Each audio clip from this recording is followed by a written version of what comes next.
हाँ तो मेरे शेरो, जोश हाई है ना दोस्तों। जिंदगी में जोश हाई रखना और अपने एफर्ट करते रहना। कभी एफर्ट कम होंगे, कभी एफर्ट ज़्यादा होंगे। ठीक है, बस कंसिस्टेंट बने रहना और जोश हाई रखना। आपको जो चाहोगे वो मिल ही जाएगा। ठीक है, तो अभी हम कर रहे हैं आपका क्लास 9th का मैथ्स। और मैथ्स की, जैसे आपको पता है दोस्तों, एनसीईआरटी की नई बुक आई है गणिता मंजरी। और गणिता मंजरी का ये है आपका चैप्टर 7, जो है आपकी प्रोबेबिलिटी। प्रोबेबिलिटी के सारे कॉन्सेप्ट्स हम कवर कर चुके हैं। ठीक है, इवन जो आपके क्लास +1 +2 तक के कॉन्सेप्ट हैं वो भी आपको यहाँ से क्लियर हो जाएंगे। उसके बाद एक्सरसाइज 7.1 से लेके 7.3 तक ऑलरेडी कवर हो चुकी है, सेम प्लेलिस्ट में वीडियोस हैं। अभी 7.4 प्लस जो आपकी and of the chapter exercise है वो भी आपको सेम प्लेलिस्ट में मिल जाएगी। तो चलिए दोस्तों, आपका क्वेश्चन नंबर 1 स्टार्ट करते हैं। तो क्वेश्चन नंबर 1 बोलता है there are 2 fruit basket A and B. ठीक है, A has 1 apple and 2 oranges. ठीक है, तो दोस्तों जो इस टाइप के क्वेश्चन होते हैं ना, उनको साथ साथ में ना आप करते जाओ। ठीक है, एप्पल कितने हैं आपके? एप्पल है आपका 1। और ऑरेंज क्या है आपके? 2। और ये आपकी कौन सी बास्केट है? बास्केट ए। ठीक है, उसके बाद आपकी दूसरी एक बास्केट आएगी, बास्केट बी। ठीक है, has banana 1, okay, and mango 1। Mango 1। ठीक है, अब क्या कहता है इसमें, यू रेंडमली पिक 1 फ्रूट फ्रॉम ईच बास्केट। ठीक है, आप क्या करते हो, एक फ्रूट इसमें से उठाते हो, एक फ्रूट इसमें से उठाते हो, रेंडमली, बिना देखे। ठीक है, अब पहले किस में से उठाते हो? पहले ए में से उठाते हो या बी में से उठाते हो? उसमें कुछ नहीं लिखा है। आप पहले ए में से उठाओ, बी में से उठाओ, या फिर बी में से उठाओ, या उसके बाद सेकंड ए में से उठाओ। ठीक है, draw a tree diagram showing all possible pair of fruits. ठीक है, बिल्कुल इजी है दोस्तों। ट्री डायग्राम हम पढ़ चुके हैं। ट्री डायग्राम क्या होता है? ट्री डायग्राम हम यूज करते हैं जब हमारे पास ट्री डायग्राम, ठीक है, ये कॉन्सेप्ट वाली वीडियो में मैंने आपको बहुत अच्छे से समझाया है, फिर भी आप एक बार आप इसका ब्रीफ देख लीजिए। जब हमारे पास मल्टीपल स्टेप्स हों, ठीक है, मल्टीपल स्टेप्स हों, आपको विजुअल रिप्रेजेंट करना हो और आपको सैंपल स्पेस बनाना है। ठीक है, तो इसके लिए हम ट्री डायग्राम यूज करते हैं। इजी होता है दोस्तों। ठीक है, सारी चीजें साफ साफ, सारे स्टेप्स साफ साफ दिख रहे होते हैं। अब देखो यहाँ पे मल्टीपल स्टेप्स क्या है। पहले आपको एक बास्केट चूज करनी है। ठीक है, एक बास्केट में से पहले आपको फ्रूट उठाना है, फिर दूसरी बास्केट में से उठाना है। तो 2 स्टेप हो गए ना आपके। विजुअल रिप्रेजेंटेशन कैसे होगी, सैंपल स्पेस कैसे बनेगा, वो मैं आपको अभी बता देता हूं। ठीक है, तो सबसे पहले आप इसका ट्री डायग्राम बनाओ। ठीक है, सो पहले आप हम क्या करते हैं कि पहले हम देखो, अब आप पहले ए में से उठाओ। ठीक है, ए में से मान लो आपने एक फ्रूट उठा लिया, कोई भी एप्पल उठा लिया या ऑरेंज उठा लिया। ठीक है, तो वो एप्पल या ऑरेंज ही होगा। उसके बाद आप बी में से उठाओ, मैंगो या बनाना। ठीक है, तो आप पहले ए में से उठाओ या बी में से उठाओ, तो आपका उससे फर्क नहीं पड़ने वाला। ठीक है, अगर आप चाहो तो आप करके भी देख सकते हो इसको। ठीक है, पूरा का पूरा सैंपल स्पेस बनाओगे, कुछ चेंज नहीं आने वाला आपका। तो चलो देखते हैं। चलो भाई स्टार्ट करते हैं, बिल्कुल स्टार्टिंग से। ये हो गया आपका स्टार्ट। ठीक है, तो स्टार्ट ठीक से नहीं लिखा गया है। ये हो गया आपका स्टार्ट। ओके, अब देखो, आपने पहले ए को चूज किया। ठीक है, ए को आप चूज करोगे तो आपका क्या आ सकता है? एप्पल। ओके, या फिर आपका क्या आ सकता है दोस्तों? ऑरेंज। Orange, orange 1। या फिर आपका क्या आ सकता है? ऑरेंज 2। अब देखो दोस्तों, मैं यहाँ पे ना आपके 2 ऑरेंज है, एक ऑरेंज दूसरा ऑरेंज। ठीक है, अब मैंने ऑरेंज 1 और ऑरेंज 2 क्यों लिखा है? वैसे तो आपने अगर इससे लास्ट वाली एक्सरसाइज की होगी तो मैंने उसमें अच्छे से एक्सप्लेन किया है। क्योंकि अगर मैं ऑरेंज 1 और ऑरेंज 2 अलग अलग मेंशन नहीं करूंगा तो उससे क्या होगा, मेरा जो सैंपल स्पेस है वो मेरा इनकम्प्लीट रह जाएगा। ठीक है, अभी मैं आपको दिखाता हूं, जब हम इसको क्वेश्चन को पूरा एक बार कर लेंगे तो आपको मैं फिर से बताऊंगा कि ऑरेंज 1 और ऑरेंज 2 को अलग अलग लिखने से क्यों क्यों लिखना जरूरी है। ठीक है, अब देखो, आपका स्टेप 1 पूरा हो चुका है। ठीक है, आपने एक फ्रूट को बास्केट ए से चूज कर लिया है। ठीक है, अब या तो आपने एप्पल चूज किया होगा, या फर्स्ट ऑरेंज चूज किया होगा, या सेकंड ऑरेंज चूज किया होगा। ठीक है, अब आप चले गए सेकंड बास्केट यानी कि बास्केट बी पे। अब अगर आपने एप्पल चूज किया है तो फिर आपके पास दो रास्ते हैं। ठीक है, या तो आपने बनाना चूज किया होगा, ANANA, या तो फिर आपने क्या चूज किया होगा दोस्तों, मैंगो चूज किया होगा। ठीक है, ऐसे ही अगर आपने ऑरेंज वन चूज किया है तो भी आपने या तो बनाना चूज किया होगा, या फिर आपने मैंगो चूज किया होगा। Okay, same with the orange too, या तो आपने बनाना चूज किया है, या तो फिर आपने दोस्तों मैंगो चूज किया है। ओके, तो ये हो गया दोस्तों आपका ट्री डायग्राम। ठीक है, लिस्ट द सैंपल स्पेस। अब सैंपल स्पेस को हमें कैसे लिखना होता है अगर एक बार हमारे पास ट्री डायग्राम बन जाता है। पहले थोड़ा स्पेस ऐड कर लेते हैं।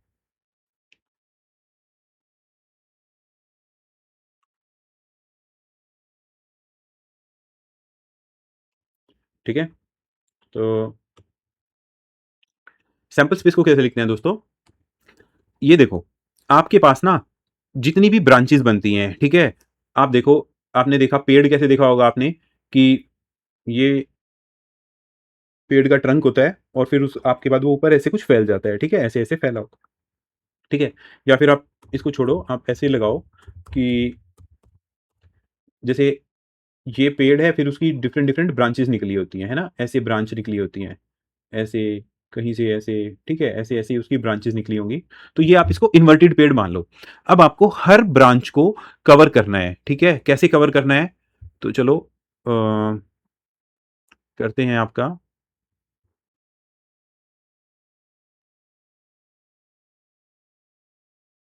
तो देखो, जैसे ये अभी आपका ट्री डायग्राम बन गया है, ये इतना। ठीक है, ये यहां तक दोस्तों आपका ट्री डायग्राम है। ठीक है, ये स्टेप वन का था और ये आपका आ गया स्टेप टू का। ठीक है, ये यहां तक ये पूरा था स्टेप वन का। और ये जो सेकंड ब्रांचेस आई हैं, ये जो ये आई है आपकी, ये है स्टेप टू में। ठीक है, तो अब देखो आपको कैसे आपका सैंपल स्पेस बनाना है। जितने भी ऑप्शन है सभी एक्सप्लोर करने हैं, जितनी ब्रांच बनी है भाई, स्टार्ट से चल पड़ो। तो स्टार्ट को तो नहीं लिखना है, बट ऐसे लिखना है इसको। एप्पल आएगा, फिर एप्पल के बाद क्या आया आपका, भाई एप्पल आया, एप्पल के बाद आ गया आपका बनाना। ठीक है, तो लिखो इसको, ऐसे ही लिखो, एक बार आपको आ जाएगा। सेकंड में आपको लिखना है सैंपल स्पेस। ठीक है, इसको थोड़ा बड़ा कर लो। ठीक है, एप्पल, फिर आया बनाना, एप्पल बनाना। ओके, ओके, ये आ गया, एक ब्रांच आपने लिख दी। अब इस एप्पल के साथ इस ब्रांच को ट्रैक करो। तो एप्पल के साथ आ गया मैंगो। ठीक है, एप्पल, इसके साथ आ गया मैंगो। ओके, अब इस ब्रांच को ट्रैक करो, ऑरेंज, ऑरेंज के साथ आ गया बनाना। ठीक है, orange one and banana. Okay, उसके बाद फिर से देखो, ये orange one and mango, orange one and साथ में मैंगो। ठीक है, ये वाली ब्रैकेट आएगी। ओके, अब इस वाली ब्रांच को ट्रैक करो, ऑरेंज टू और साथ में बनाना, ऑरेंज टू और साथ में क्या है आपका बनाना। फिर orange two and mango, orange two and mango. तो ये दोस्तों बन गया आपका सैंपल स्पेस। ठीक है, अगर देखो अभी आपने ऑरेंज टू नहीं मेंशन किया होता तो आपके सैंपल स्पेस में सिर्फ 4 टर्म होती। ठीक है, यानी कि तब आपका जो सैंपल साइज है वो सिर्फ 4 होता। और अभी आपका सैंपल साइज क्या है दोस्तों, 6। तो ये आपको नहीं करना है। ठीक है, अब देखो, आपने क्या कर दिया, ट्री डायग्राम बना दिया, लिस्ट ऑफ सैंपल स्पेस बना दी। What is the probability of picking one apple and one banana. ठीक है, अब वन एप्पल और वन बनाना की प्रोबेबिलिटी निकालनी है आपको। तो निकाल दो भाई, इसमें क्या दिक्कत है। ठीक है, probability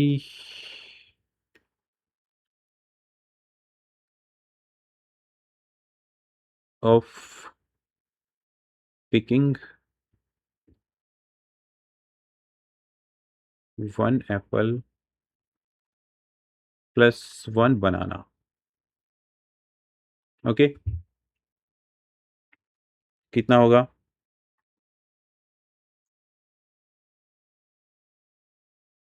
favourable outcome divide by sample space. तो देखो, एप्पल और बनाना कहाँ पे आया हुआ है? वन एप्पल वन बनाना, सिर्फ एक ये है आपका, ठीक है, यानी कि वन वन, और टोटल सैंपल साइज कितना है हमारा? 6 का। तो ये हो गई हमारी दोस्तों प्रोबेबिलिटी, ठीक है।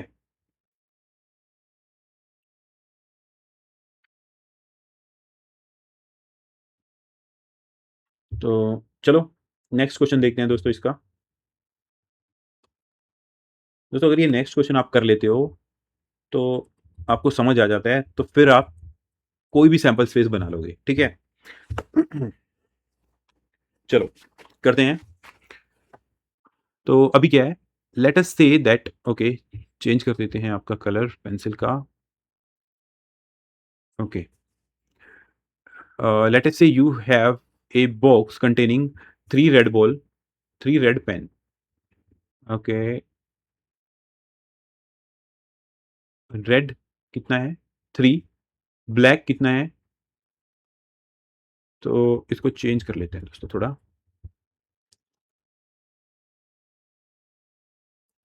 Red R is equal to 3 हो गया, और black B 4 and green G is equal to 2, ठीक है।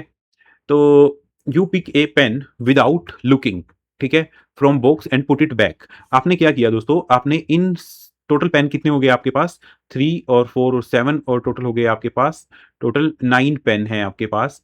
आपने इन 9 पेन में से बिना देखे एक पेन उठाया और उसके बाद उसको रख दिया, वापिस इसी बॉक्स में डाल दिया।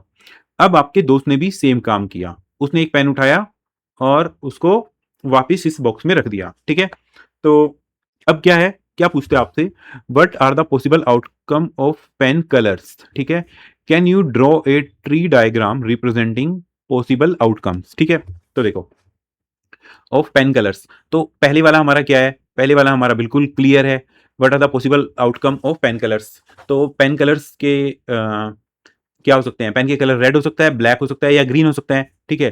तो solution one, solution one one, ठीक है। Possible outcome, outcome outcome of pen colours क्या है दोस्तों आपका? रेड, ग्रीन एंड ब्लैक, ठीक है। Can you draw a tree diagram representing the possible outcome, ठीक है। तो चलो दोस्तों इसका ट्री डायग्राम बनाते हैं, ठीक है। तो फिर से वही करो अपना, भाई स्टार्ट करो।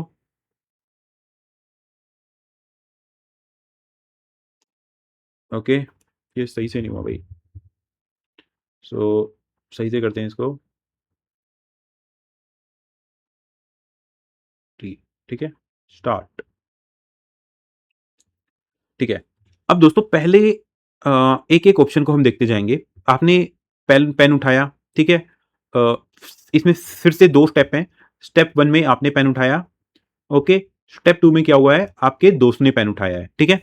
तो स्टेप 1 में क्या हो सकता है आपके पास, कि आपने एक रेड पेन उठाया हो, तो क्या आउटकम रहेगी उसकी? देखो, हो सकता है कि आपने रेड 1 पेन उठाया हो, आपके पास कितने हैं टोटल? 3 पेन है ना, या फिर आपने रेड 2 पेन उठाया हो, या फिर आपने रेड 3 पेन उठाया हो, ठीक है। तो तीनों में से कोई भी एक पेन आप उठा सकते हो, ओके। अब आप इस इन तीनों को ना अलग-अलग भी लिख सकते हो, जैसे हमने पिछले क्वेश्चन में ऑरेंज 1 और ऑरेंज 2 अलग लिखा था। लेकिन अब देखो यहाँ पे टोटल मेरे को 9 एंट्रीज़ करनी है, वो फिर ज़्यादा कम्बरसम हो जाएगा, आपका समझ नहीं आएगा कुछ, इसलिए मैं इनको ऐसे लिख रहा हूँ एक रो में। या फिर आपने कोई एक ब्लैक पेन उठाया हो, ठीक है। अब अगर आपने ब्लैक पेन उठाया होगा तो ब्लैक पेन कितने हो सकते हैं दोस्तों? 1, ब्लैक 1, ब्लैक 2, ब्लैक 3, या फिर आपका हो सकता है ब्लैक 4। ठीक है। अब थर्ड क्या हो सकता है भाई आपका?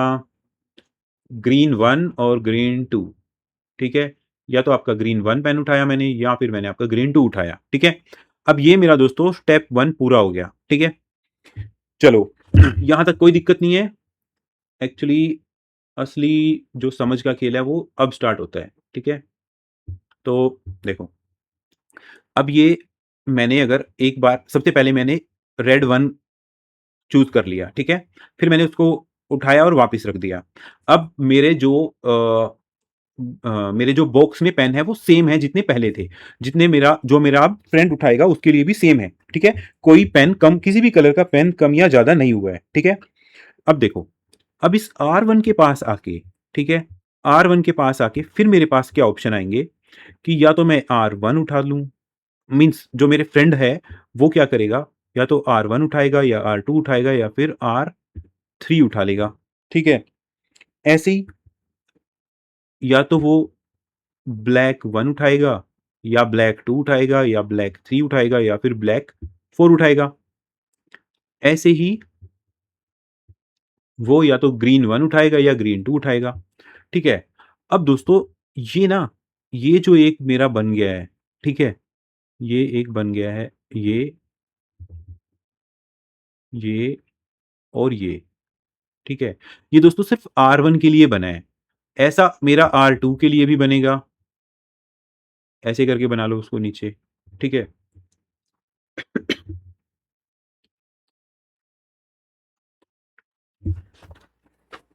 ओके। ऐसा मेरा R2 के लिए भी बनेगा। ओके।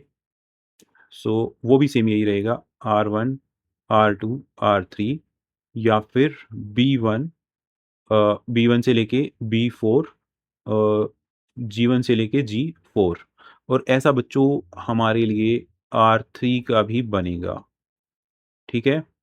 सो R1 से लेके R3 तक, फिर B1 से लेके B4 तक, और G1 से लेके G4 तक। ठीक है।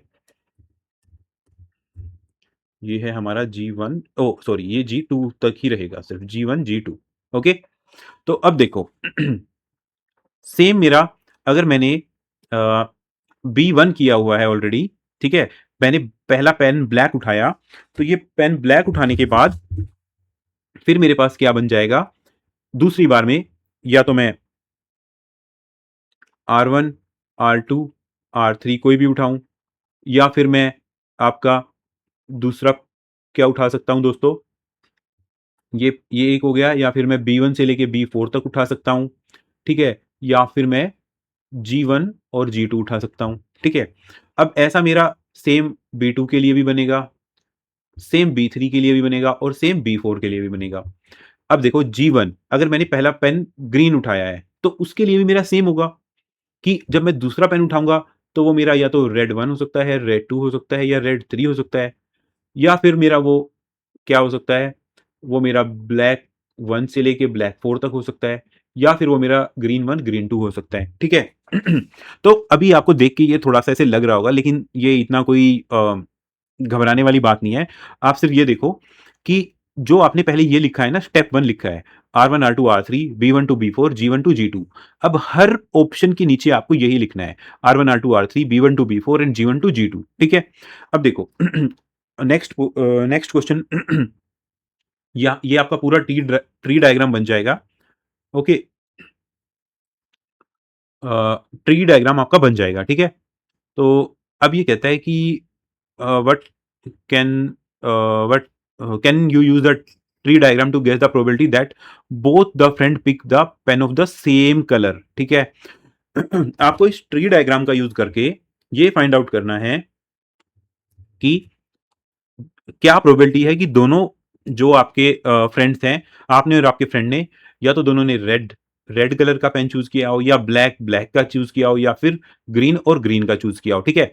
तो इसके लिए दोस्तों आपको क्या चाहिए, यहाँ पे थोड़ा सा खेल है, इसके लिए चाहिए आपको सैंपल स्पेस, ठीक है। सैंपल स्पेस के आपको टोटल नंबर चाहिए, मींस आपको NS चाहिए, ठीक है। पूरा सैंपल स्पेस लिखने की जरूरत नहीं है आपको, सिर्फ सैंपल स्पेस में नंबर कितने होंगे वो चाहिए, ठीक है। तो देखो, सिर्फ एक चीज पे फोकस करना है, ठीक है। अभी यहां पे आपका एक R1, R2, R3, ठीक है। इस R1 के बाद आपके कितने रास्ते हैं, जैसे मैंने आपको पहले बताया था। इसका कलर चेंज कर लेते हैं, ओके।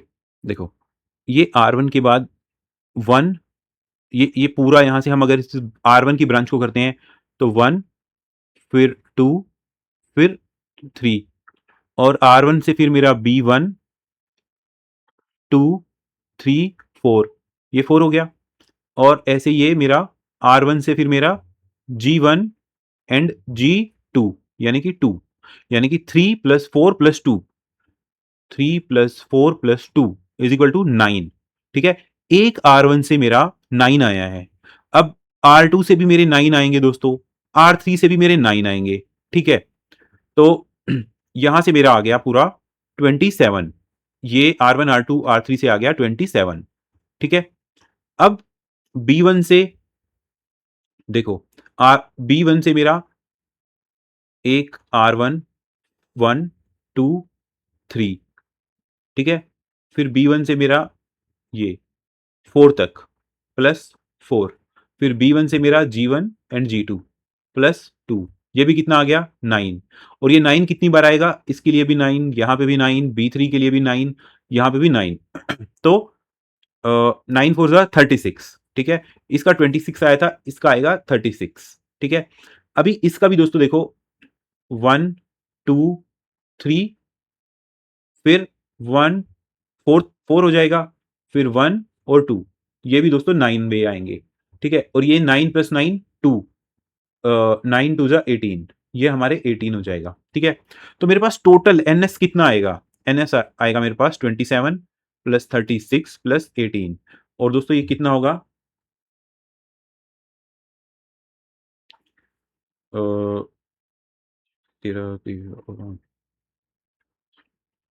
21 एंड 2, 2 4 7 और 1 8, ये हो जाएगा मेरा 81, ठीक है दोस्तों। 81 आ गया। अभी मुझे प्रोबेबिलिटी निकालनी है कि जब मेरा सेम कलर होगा, ठीक है। तो ये 81 में से मेरे सेम कलर कब कब होंगे, देखो, जब R और R हो। अब वो रेड के साथ वो 1, 2, 3 कुछ भी हो सकता है, ठीक है। तो यहां पे मेरे कितने रास्ते हैं, जब देखो रेड के साथ मेरे ये 3 रेड आएंगे, या इस R1 के साथ मेरे ये 3, इस R2 के साथ मेरे ये वाले R1, R2, R3, और इस R3 के साथ ये वाले R1, R2, R3, ठीक है। बाकी ये ब्लैक ग्रीन ये मेरे सेम कलर नहीं आएंगे, तो इनको मैं छोड़ दूंगा। तो 3 3 आपका यहां से आएगा, ठीक है। और 3 आपका दूसरा आएगा, ये वाला 3 आएगा, और 3 फ्रेंड आपका यहां से आएगा। तो कितना हो गया आपका, पूरा ये आ गया आपका 9, ठीक है। तो यहां से आगे आपके R एंड R के आगे आपके 9, ठीक है। अब देखो, ये ब्लैक 1 है, ये यहां पे 4 टाइम्स आएगा, इसके साथ 4 कॉम्बिनेशन बन सकते हैं, 4, और इसके भी 4 बनेंगे, यहां पे भी 4, यहां पे भी 4, तो 4 इंटू 4, यानी कि ये बन जाएंगे आपके 16। अब देखो, ये है ग्रीन 1, अब ये ग्रीन और ग्रीन के साथ एक, इस ग्रीन के साथ इसके कितने बनेंगे 2, ठीक है, 2, और इस ग्रीन के साथ भी 2 बनेंगे, तो 2 इंटू 4, ठीक है। तो इनको आप जोड़ोगे तो ये आ जाएंगे 29।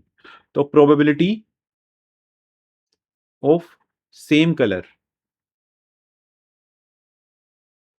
कितनी हो जाएगी, फेवरेबल केसेस 29 है और टोटल केसेस हैं 81, ये आपकी आएगी दोस्तों प्रोबेबिलिटी, ठीक है। तो दोस्तों ये आपका ये पूरा हो गया है ट्री डायग्राम। देखो, इस क्वेश्चन को ना हम बहुत ही इजी वे से भी कर सकते हैं दोस्तों, अगर हम एवरी कलर की हम प्रोबेबिलिटी निकाल लें, जैसे रेड की अलग से निकाल लें, ठीक है? फिर ब्लैक की अलग से निकाल लें, ग्रीन की अलग से निकाल लें, ठीक है? लेकिन देखो क्वेश्चन में उसने आपसे पूछा क्या है, ठीक है?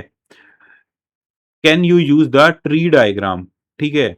Can you use the tree diagram to guess the probability, ठीक है? तो आपको प्योरली ये ट्री डायग्राम से ही करना है, ठीक है? बहुत सारे टीचर आपको ये बहुत ईज़ी मेथड से करा सकते हैं।